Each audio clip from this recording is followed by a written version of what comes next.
No, todos unidos. Todo unido. Solo hubo una hermana de mi madre y su pareja, que sus ideas eran distintas a las del resto de la familia. Hicieron algunas tonterías y nos distanciamos.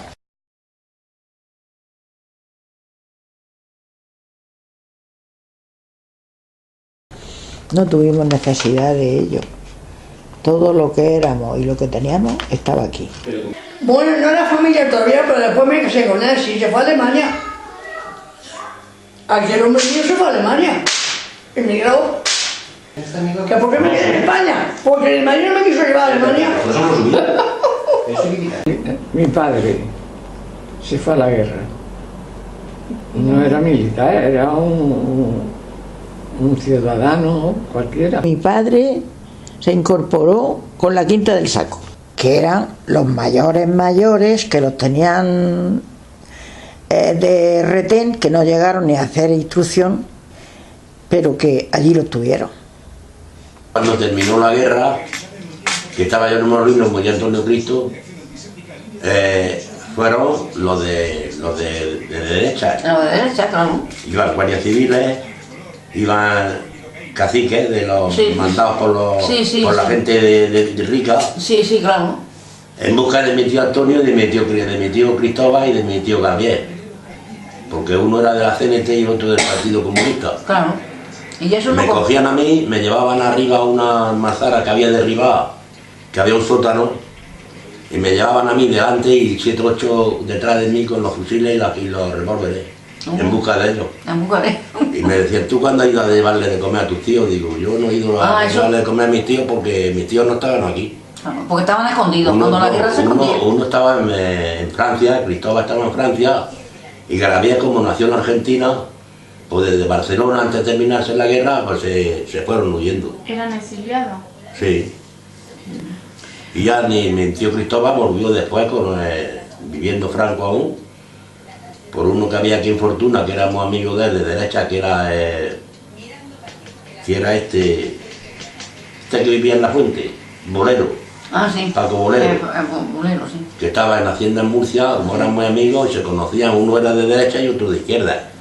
Pero como eran amigos y no habían hecho nada malo, pues nada más que uno era de un partido y otro era de otro, pero el tío no hizo nada malo, nada más que era del Partido Comunista y tuvo que emigrar. Y el otro, el Gabriel, pues lo mismo, era de la CNT y también tuvo que emigrar a Buenos Aires. Es que no hacían contacto los comunistas con la derecha. Claro. No hacían contacto. Y mi tío Cristóbal estuvo después de estar asiliado, estuvo aquí en Fortuna.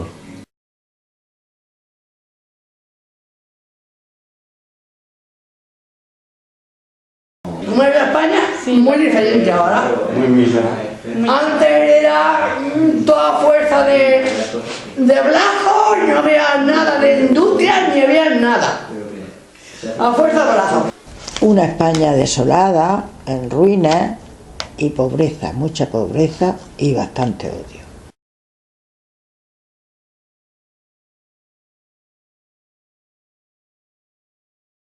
Las más sencillas que puedas imaginar. Por la noche, frente a la lumbre de tronco, rezábamos el rosario en familia.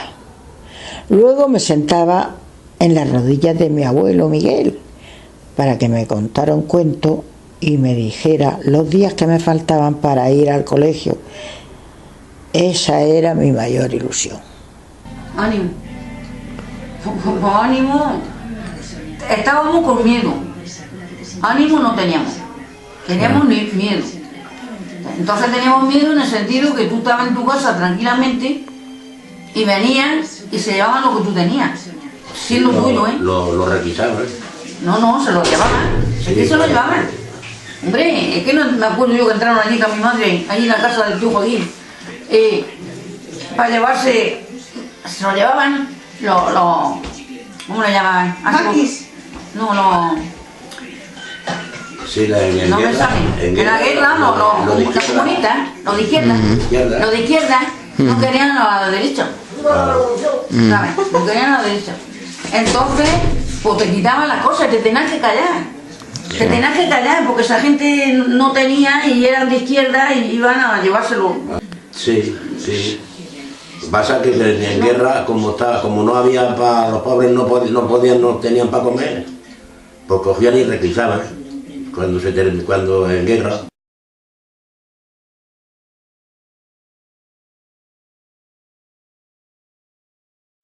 Todos los de Moratalla subían y a recorrer eso, a cobrar todo eso entonces se cobraba eso de los cerdos, de matarlos, entonces se cobraba.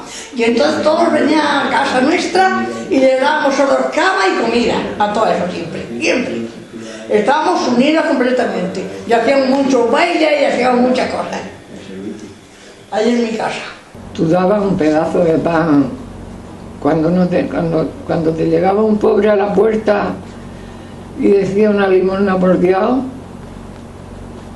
tú del pan que tenías en la mesa, que a lo mejor tenías un trozo para cada uno, le dabas un pedazo a esa persona. Y le dabas jabón, le dabas huevos, le dabas de lo que tú tenías, porque comprado tampoco podías tener nada. Que entre otras cosas conocimos a una chica en el barrio que tenía una minusvalía importante que le impedía caminar, adoptada por un matrimonio con escasos recursos. Miguel era costurera. Miguel y su amigo Pedro me lo comentaron.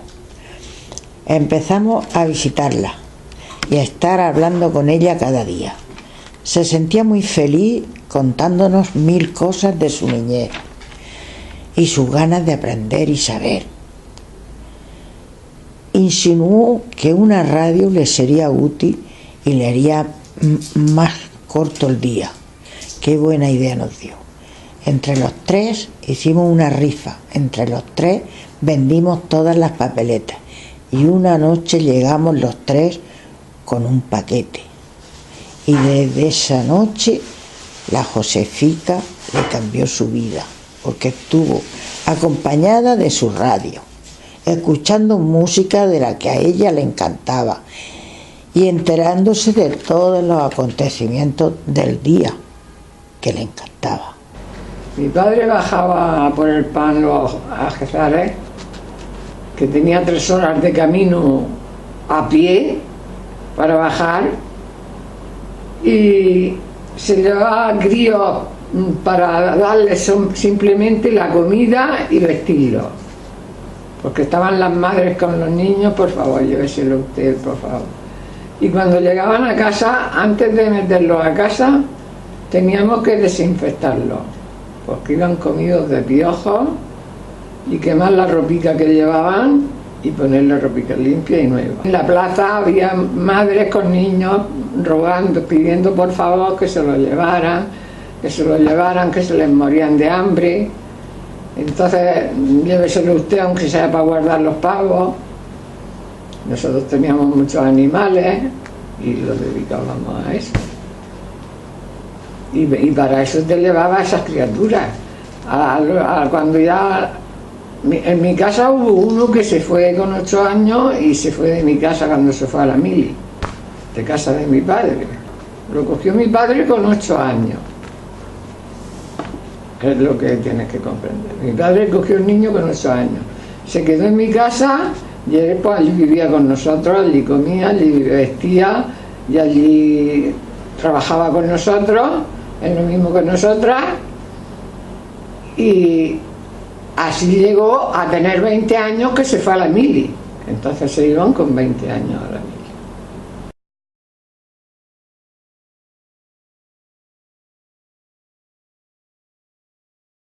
Teníamos refugiados de esos de esos que venían a mi casa a comer. Y entonces los vieron los guardias esos de Salto y vinieron a mi casa y empezaron a tirar tiros. Teníamos todo el ganado debajo de los árboles y se formó un jaleo de ganado por todo Asturias y un susto, venga a pegar tiros, y llegaron allí y entonces dijeron que por qué nosotros no le dábamos de comer a los embocados. Y entonces mis padres dijeron que no, que habían pasado por allí pero no le habíamos dado de comer. Y entonces, como era pequeñica, dice, esta tiene que declarar. Y entonces me llamó una mía de clase, y yo de susto no hablaba. Y entonces dice otro que le dice, déjala, que es muy pequeñita, no sabe nada. Y ya nos bajamos y al otro, pues otro día vinieron y así, pero no tiran por todo siempre. Le tiraron una lata de gasolina y un mixto. Sí, ¿cómo hacían eso? Que hacían eso también. Y allí no hay derecho a eso. Porque tú seas de un partido y seas de otro, eso no se puede hacer. Eso han hecho. Entonces han hecho de la uno que otro. Sí, han hecho de la suya. Cosa como son. Nada. Pero se pasó mucho, no es moleste. Se pasó mucho, ¿sabes? Mucho hambre. En guerra, después de guerra, mi suegro. Nosotros porque tenemos tierra. Mi suegro, porque era también del Partido Comunista. Sí, tu Lo suegra. cogieron cuando se terminó la guerra, como iba en carro. Nos metían en la cárcel. Nos metían en la cárcel. Nos metían en la cárcel. Iban de aquí de fortuna, gente, ya ves tú, caciques de los que mandaban. Sí. Y iba mi suegra y mi cuñada, que tenían 7 o 8 añicos, a ver a su padre que estaba en Alicante, en la cárcel, en el castillo, y uno de ellos, falangista, con una pistola, dice, ¿dónde vas? Va a ver a tu padre, dice, pues con esta pistola voy a matarle. Esto es una cría con 8 añicos. Es miedo. Y a la mujer, pues ya me dirás. Claro, se pasó mucho. Se pasó mucho. Se pasó mucho. En guerra y después de guerra. Y después de guerra. Hasta que no se hizo, después de guerra. En la posguerra yo vi en el Garruchá un hombre muerto de los que mataban. No sé explicar ni si eran rojos ni si eran de otros. Y llamaban a las puertas y se llevaban a las personas a la cárcel. O se los sacaban y los llevaban en medio de un huerto regado y le hacían meterse clavándose en el barro. Eso por aquí. Y ahí en el cruce de guerra, un familiar mío vinieron a la puerta, tenía 2 niños, una niña y un niño pequeño, y se llevaron a la madre. El padre lo había muerto en guerra. Y se llevaron a la madre. Y la madre en el cuartel lloraba y entonces decía, no llores si no la vamos a soltar. Dice, no lloro para que me suelten, lloro en pensar en mis 2 criaturas. Dice que el pequeño se va a reventar a llorar. Y otro día cuando fue se había muerto el pequeño llorando, pegado a la puerta. El pequeñico que tenía 1 año. Y la otra tenía 3 añicos.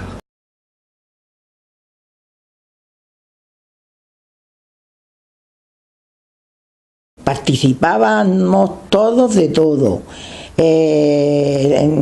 convivíamos mucho, nos íbamos enriqueciendo unos de otros, los vecinos tomaban el fresco en verano en la casa del otro para juntarnos. El primero que compró una televisión, allá que nos íbamos todos por la noche a disfrutar de aquello, o sea, participábamos todos de todo y nos íbamos enriqueciendo, por supuesto. Y la gente era así. Teníamos miedo a la Guardia Civil, no era como ahora, que entonces la Guardia Civil iba por los campos ya después de terminarse la guerra, iba por los campos y donde les apetecía de descansar, pues se metían, descansaban, dormían la siesta, allí comían, pero con unos perros súper grandes pegados a la puerta del dormitorio mío, para que los guardaran a ellos, por si los metíamos con ellos. ¿Te querían matar? ¿Te mataban también? A mi abuelo, sí, en la calle del Pilar, ¿te acuerdas que mataron allí? En la calle del Pilar. Claro, mataron allí, mataban. Y entraban a tu casa y lo que tenían te lo quitaban. Y tú calladito. Calladito porque si no te podían matar. No, han hecho de la suya. Han hecho de la suya. No te creas que no. En la posguerra ya no te dejaban ser dueño ni de lo tuyo. Tú tenías trigo y no podías ir a molerlo al molino para hacerlo harina para comértelo porque te lo quitaban. Y a mi padre lo pillaron haciendo su oliva aceite, su oliva. Y lo denunciaron y le dijeron que iban a ir a casa a hacer un registro. Y entonces teníamos el marrano recién muerto, la matanza, y lo sacamos al monte porque si todo lo que pillaban se lo llevaban. El aceite, el marrano, se lo llevaban y te dejaban sin nada.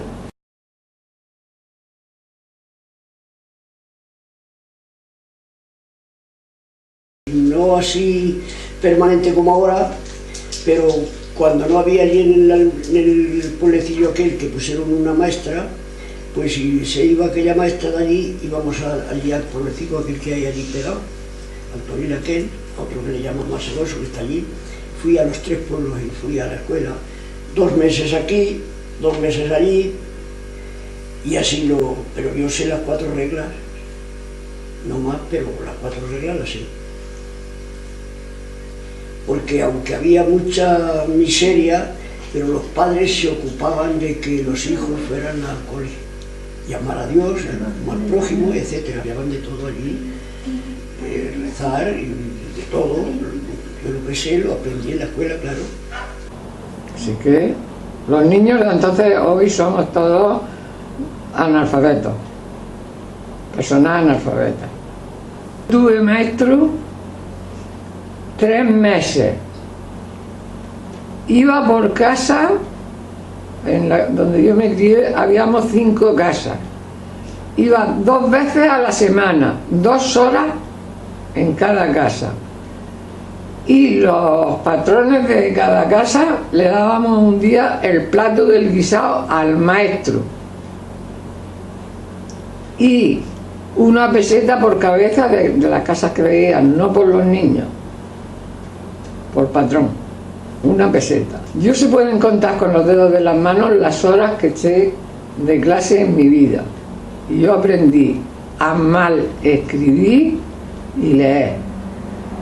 Porque yo sé que yo lo que yo escribo tiene una falta de saber. Ya lo creo que lo tuvimos, yo no pisé nunca una escuela. Y si es mi marido, que vivía cerca de mí, pues estaba con el ganado, guardando las borregas, y cuando venía el maestro a su casa, su madre se iba con las borregas para estar acompañándolas, mientras su hijo daba clase. Así eran los niños de entonces. Escasamente a la enseñanza obligatoria.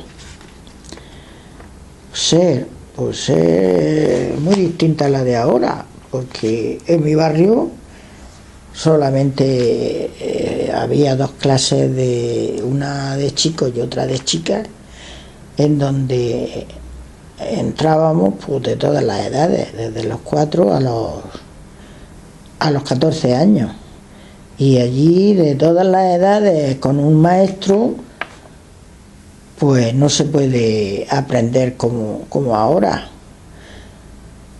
y eso es lo que teníamos, porque una vez que terminábamos con los 14 años, pues ya el que quería continuar tenía que desplazarse a un instituto que tenía que ser pues lejos, porque allí no lo teníamos. Y después pues la universidad, más lejos todavía. Había una situación económicamente mala y muy poca gente podía hacerlo. En mi casa, como éramos tantos, en principio solo tuvo oportunidad mi hermana mayor, en aquellos tiempos, que por ser la mayor y por hacer un esfuerzo grande mis padres, empezó en el instituto y después hizo magisterio, y de ahí que tenía mucho interés en, cuando acabara el colegio, seguir ampliando mis conocimientos, pues gracias a ella, que ya tenía su trabajo, me ayudó y me pagó una academia en donde me preparé con lo imprescindible para tener un trabajo de secretaria o administración o donde fuera, que sí, lo conseguí.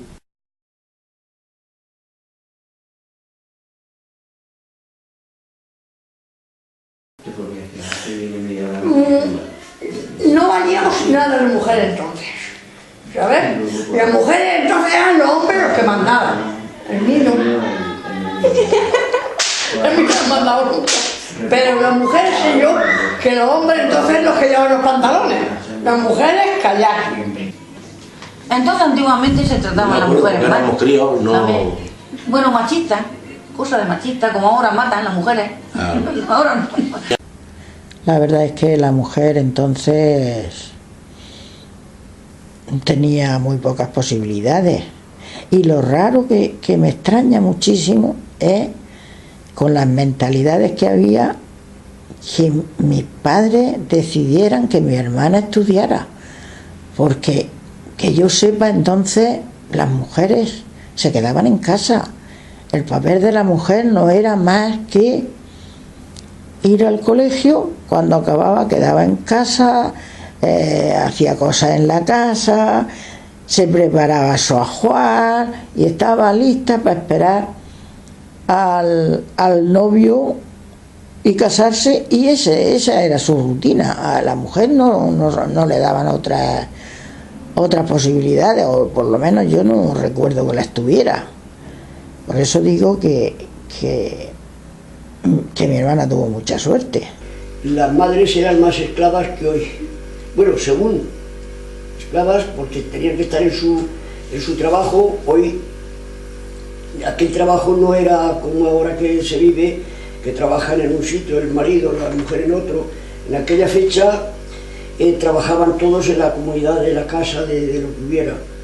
La madre en la casa defendiendo sus labores y ayudándole al marido, y el marido pues trabajando, y entonces no había allí ricos ni pobres, eran casi todos de la misma categoría.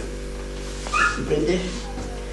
No es como ahora, que ahora el que tiene un sueldo bueno pues vive con un marqués, el que no puede vivir, y entonces era todo más de otra forma.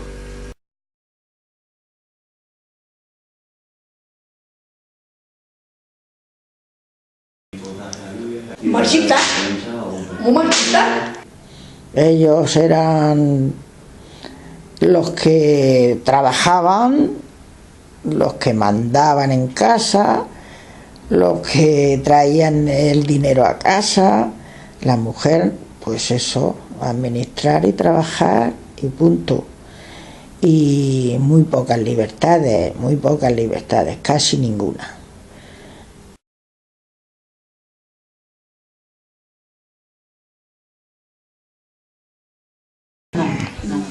Libertad no. Libertad y ahora.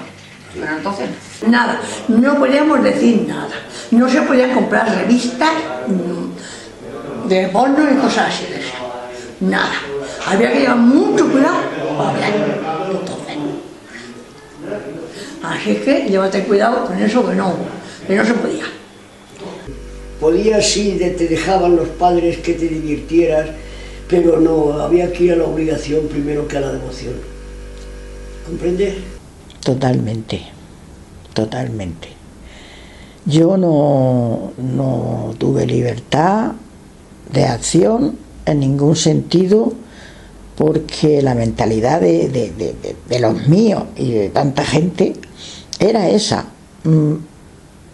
buscar un hombre bueno, trabajador y tal, para el compañero de sus hijas. Porque la persona, la mujer, tiene que ser libre para buscar y enamorarse y realizarse en su vida como le apetezca. Pero eso no lo podíamos hacer entonces. Entonces, si yo, por ejemplo, conocía a algún chico que me gustaba y que, en fin, podíamos llegar al final, pues eso había que quitárselo de la cabeza, porque creían que ese chico tenía algo que ese chico tenía que desaparecer. Desapareció y me quedé en blanco. Yo me despistaba, no quería saber nada de nadie, en mi trabajo, viviendo mi vida, y nada, y no.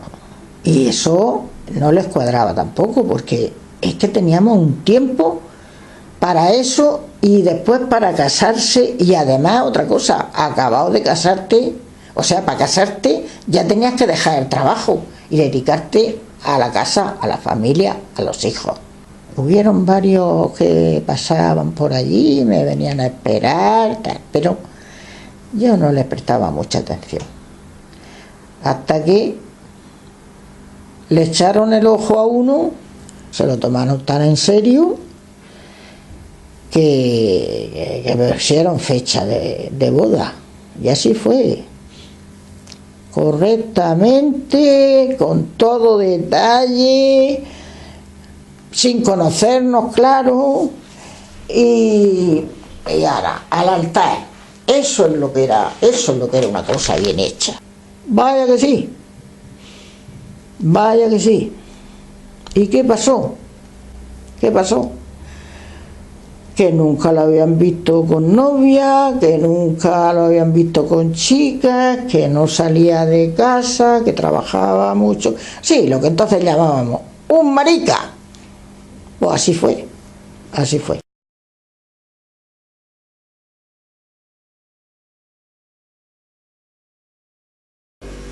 Hambre no pasé yo, ni la familia, pero calamidades sí, porque estaba todo aquello hecho en un solar y ya comenzaron a arreglar un poco la casa y tal, y fuimos reviviendo, pero lo pasamos regular. La vida es muy mala. La vida, pues claro. Bastante mala. Bueno, El que no tenía finca, el que pasaba. Nosotros como tenemos finca comíamos. Yo no pasaba hambre porque estaba trabajando en donde había, el campo donde se trabajaba. en la raja de Jumilla y en todos esos sitios. Claro, porque iban a trabajar. Y ganaba de jornada una peseta diaria. Mucho hambre la gente. Ya te digo, entonces, porque llovía mucho, no es como ahora que no llueve, y el que tenía finca no pasaba hambre, pues se cogía cosas. Claro. Se cogía todo del campo. O sea, que del campo comemos todo. Del campo comemos todo. Pero eso, y no pasemos, pero lo que no tenían tierra, tú no te puedes imaginar el hambre que pasaron. Pues yo de mi vida recuerdo, pues eso, de vivir con mi hermano y estar a gusto. Nosotros no hemos ido al colegio nunca. Y bien, mis padres tenían de todo, porque tenían muchos animales, y tenían de todo. Entonces los cerdos no se podían matar, nos lo veía la gente, los escondíamos en el corral para matarlos y luego venga a comer, venga a hacer cosas. Y estábamos muy bien, nosotros no pasamos hambre nunca en la guerra, ni en la posguerra. Había mucha miseria. Yo tenía un vecino que estaba enfermo de pleura y le mandaron comer mucha carne. Y su madre no tenía para comprar carne. Y se dedicaba a buscar nidos de pájaros. Era la carne que le daba a su hijo. Así que fíjate si había crisis.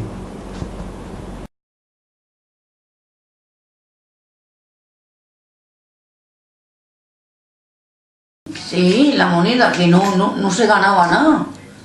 Lo que ganaba era muy poco.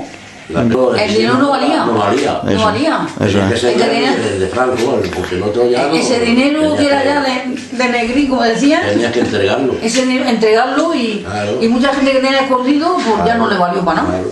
Ya no le valió para nada, ese dinero no le valió. Yo tenía 12 añicos y ganaba una peseta diaria. Ahora, comido también. Iba comido.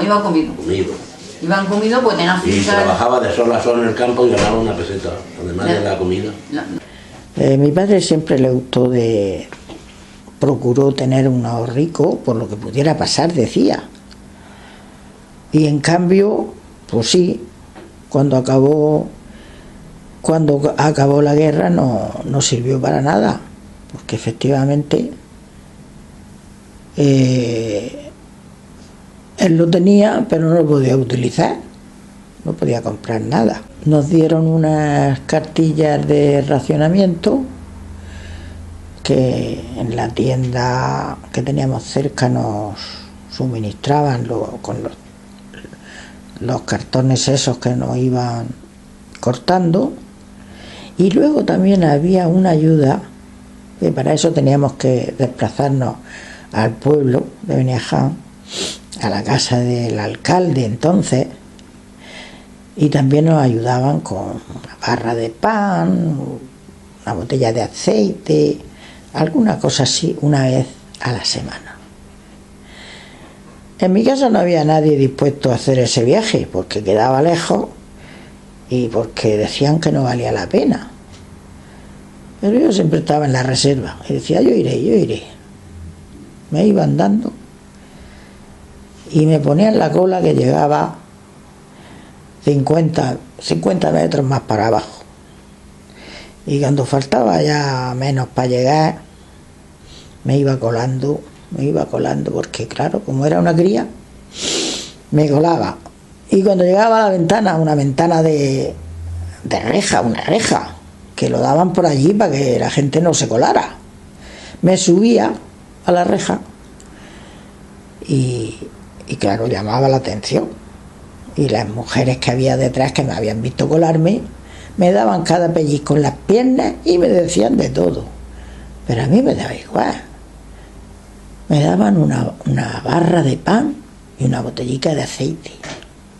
Y me venía tan campante, y como tenía tanta hambre, cortaba un pedacico de pan, echaba una gotica de aceite, me la comía. Y al rato decía, madre mía, pues si me voy a comer otro pedacito. Y cuando llegaba a mi casa llevaba menos de la mitad de la barra. Y me decía mi madre, pero esto tampoco te han dado. Decía, no, es que lo que falta me lo he comido yo.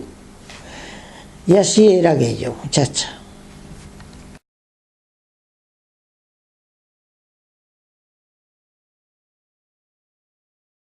Lo que yo recuerde, no había seguridad social ni nada parecido.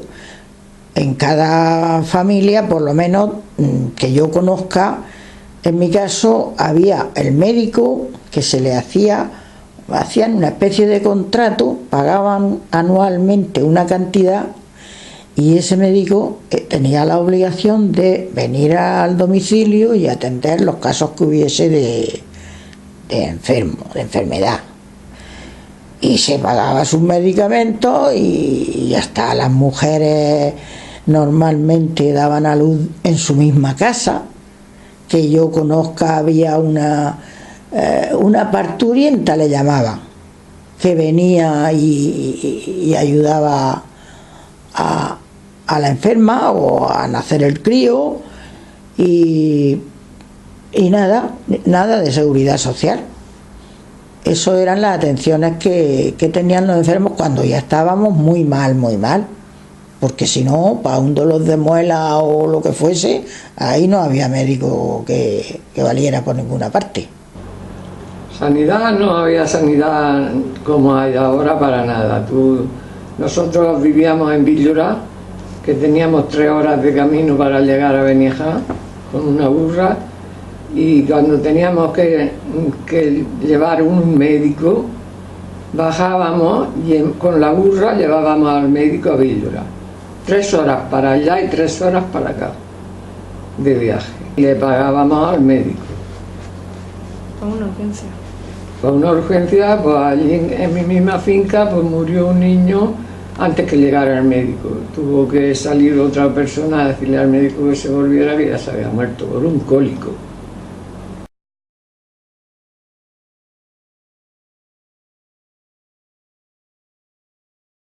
Se ha muerto Franco,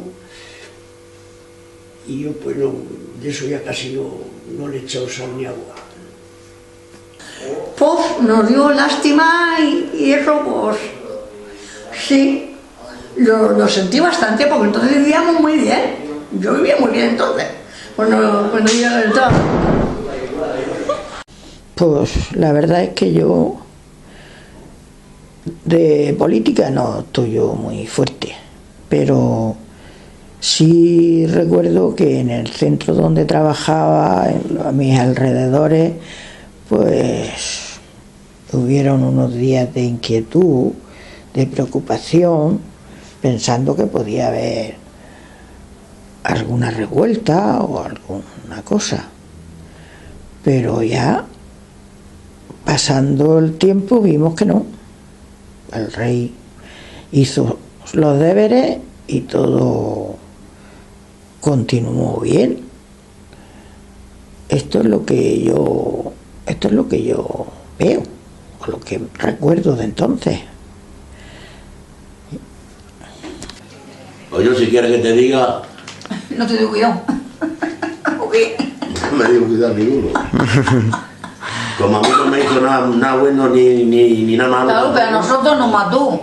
Como se murió, pues uno muerto. Mi abuela tenía los 3 hijos en la guerra y mataron a uno. ¿Cómo podía querer a Franco? Formar la guerra. Porque formó la guerra, porque el que tenía que mandar entonces era José Antonio Primo de Rivera. Claro. Y entonces Franco, ¿qué hizo? ¿Mató a qué? Para entrar, Lo mandó a matarlo, Lo mandó a matar, que lo mató en Alicante. Claro. Ah, para entrar. Como si tú quieres, yo quiero entrar, te mato para entrar yo en el mando. Eso es lo que hizo el tío. Hizo eso. Ni sentí alegría ni sentí nada, porque como tuvo tanto tiempo que se muere, pues se ha muerto Franco, pues se ha muerto Franco.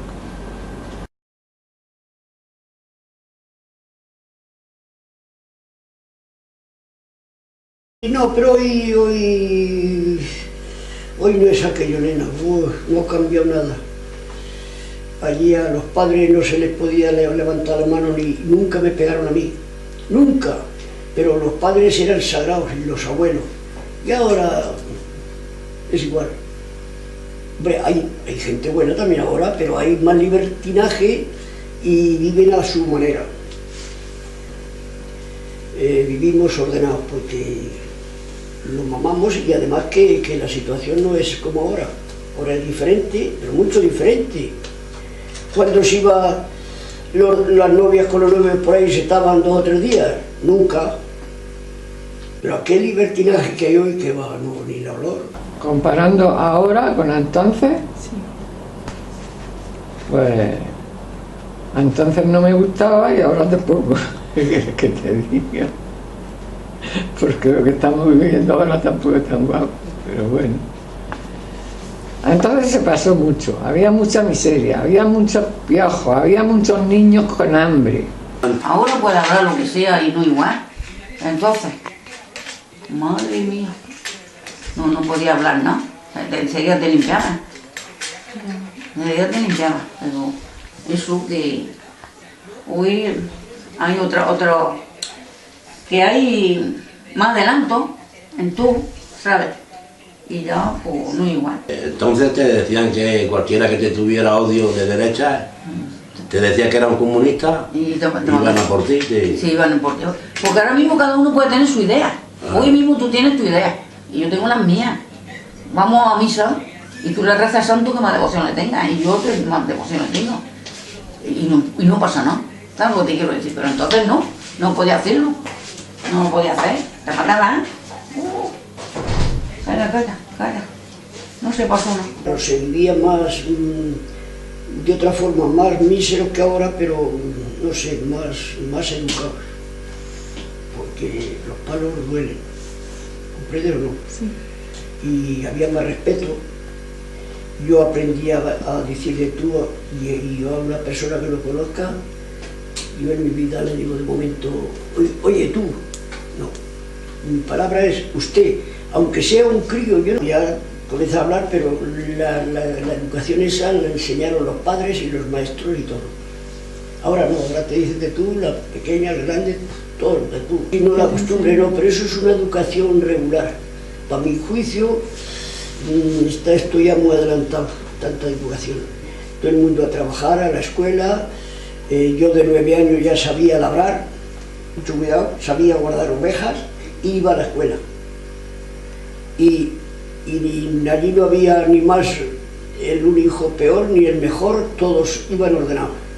Ahora no, ahora lo vivo yo en mi misma sangre, en mi misma familia, que esto es un desastre. Para mí es un desastre lo que hay hoy en la juventud y en los viejos y en todo. Yo creo que había entonces, te he explicado antes, que yo creo que entonces había más sociedad. Sí. Más sociedad entre los vecinos, amigos, etc. Podía haber algún conflicto de alguna persona, pero yo todo esto que estoy viendo ahora no lo veía en aquella fecha. Ahora ya esto es un pitorreo. ya ni respetas a los padres, ni respetas a los hermanos, ni a los hijos, cada uno va a su rollo y ya está. Si en aquella fecha, no te he dicho antes que había más sociedad, más familiarizadas la gente, que ahora va cada uno a su... y no. Y no tenía a quien quejarte, porque hoy hay crisis y pide y te queja y protesta y unas veces saca, otras veces no adelantas nada. Hoy a lo mejor el que menos necesidad tiene más suerte, pero entonces no. Entonces trabajaba el pequeño, el grande, trabajaba todo el mundo en la casa. El que no valía para guardar pavos, valía para guardar borregas. Cuando se hacía la comida, todos estábamos en la mesa, no era como ahora que cada uno tiene un plato, todos comíamos de la misma fuente. Y verdaderamente yo veo mucha más crisis entonces que ahora, que era distinta, por supuesto, era distinta. A mi boda solo fuimos 4 personas, los padrinos y yo, menos ya no podían ir, ¿sabes? Menos ya no podían ir. Y como no me quería mi suegra, pues fui a mi suegra a pasarle un poco la mano. A decirle, ya tiene usted una hija, porque es que no fue ni a pedirme, a mí me pidió mi marido solo, a los 12 años de ser novio, que no te creas que fue un día, pero novios de aquellos que se veían 3 veces a la semana, no como ahora, no como los novios de ahora. Así es que, si yo tengo una historia muy larga.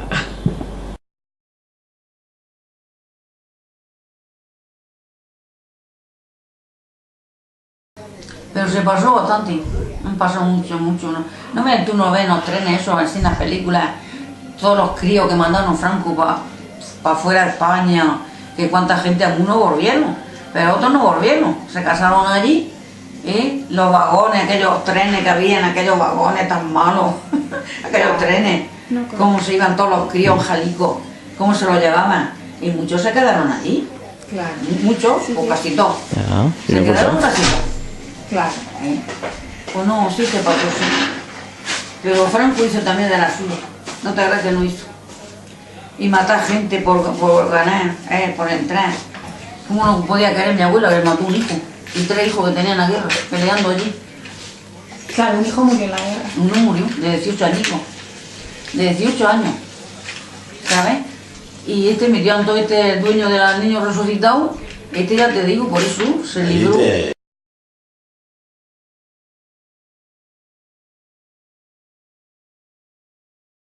Cuando yo me levantaba tempranico para irme al colegio, decía, mamá, que tengo las manos muy frías, que me voy a helar por el camino. Decía, no, tú espera que ya verás lo que te voy a preparar yo. Me ponía 2 piedrecitas en el fuego, las calentaba muy calientes, las envolvía en papel fuerte y me ponía una en cada mano y me iba. Como no había guantes ni había otras cosas, con la piedra iba calentica, con las manos calientes al colegio.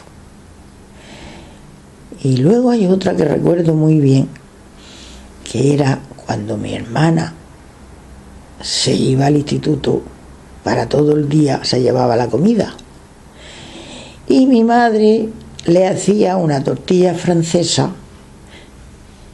que la metía en un panecillo, pero claro, siempre la tortilla era más grande que el panecillo. Y los hermanos pequeños estábamos detrás de mi madre esperando que ella la recortara, la pusiera a la misma medida que el panecillo para comernos los recortes. Eso también es importante, que los recortes de una francesa no se encontraban en cualquier sitio. Así éramos felices. Toma.